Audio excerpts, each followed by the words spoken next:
How does the world's largest democracy tolerate one of the highest rates of child marriage on earth, when over 1 in 4 girls in India is wed before her 18th birthday?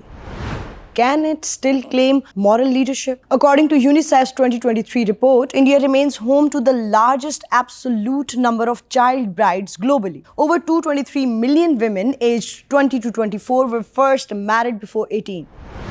While the national prevalence has declined from 47% in 2005-06 to 23% in 2019-21, it still far exceeds the South Asian average, which is 15%, and dwarf rates in Pakistan, which is 15%, and Bangladesh, that is 18%.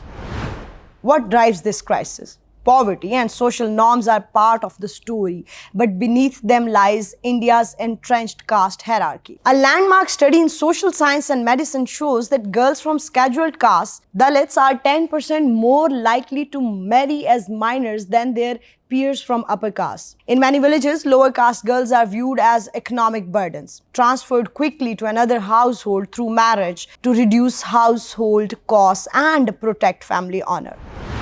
Religion and forced conversions intersect with this practice. Right-wing groups exploit vulnerable families by offering dowry relief or financial incentives tied to conversion events, effectively trading religion for marriage. The Library of Congress reports these sham weddings often serve as fronts for both forced conversions and underage marriages, coercing girls into a double injustice: a faith not their own and a childhood cut short. India's legal framework compounds the problem. Although the Prohibition of Child Marriage Act 2006 bans marriage under 18 for girls and under 21 for boys, enforcement is lax. States such as Rajasthan and Bihar, where over 30% of girls still marry as children, have inserted loopholes allowing parental consent or customary law to override national statutes. In effect, the state turns a blind eye, even as NGOs document thousands of underage weddings invitations published in local newspapers each year. What does this say about India's claim to be the world's largest democracy? At the UN Human Rights Council, India routinely champions women's empowerment, yet fails to protect millions of its own girls. International human rights bodies, including the Committee on the Elimination of Discrimination Against Women, CEDAW, have repeatedly censured India for its toleration of child marriage, calling it a systematic violation of girls' rights.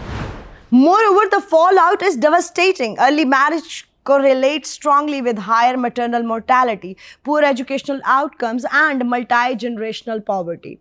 UNICEF estimates that 25,000 girls die annually in India from complications of pregnancy before age 18, a fate rare in truly advanced democracies. Despite constitutional guarantees of equality, India's majoritarian Hindutva politics prioritizes religious and caste solidarities over child welfare. Politicians courting caste and community vote banks have little incentive to enforce child protection laws. Instead, they deploy divisive narratives, blaming outsiders or minority groups for culture clash, all the while allowing tribal and Dalit communities to remain trapped in cycles of early marriage and marginalization. For South Asia and beyond, India's child marriage crisis is not a private matter. It undermines regional stability, fuels cross-border trafficking, and tarnishes the credibility of any democracy that claims to champion human rights. Unless India takes decisive action, its self-portrayal as a beacon of freedom and progress rings hollow. Can the world afford to ignore this atrocity in plain sight, or will we demand that today's child brides become tomorrow's empowered women, free from the shackles of caste, forced faith, and enforced marriage? The clock is ticking on India's promise of equality. Will it heed the call before another generation delivers its daughters to a fate unworthy of any democracy? This is Amara Farad Baloch, and you are watching Nexus Bulletin.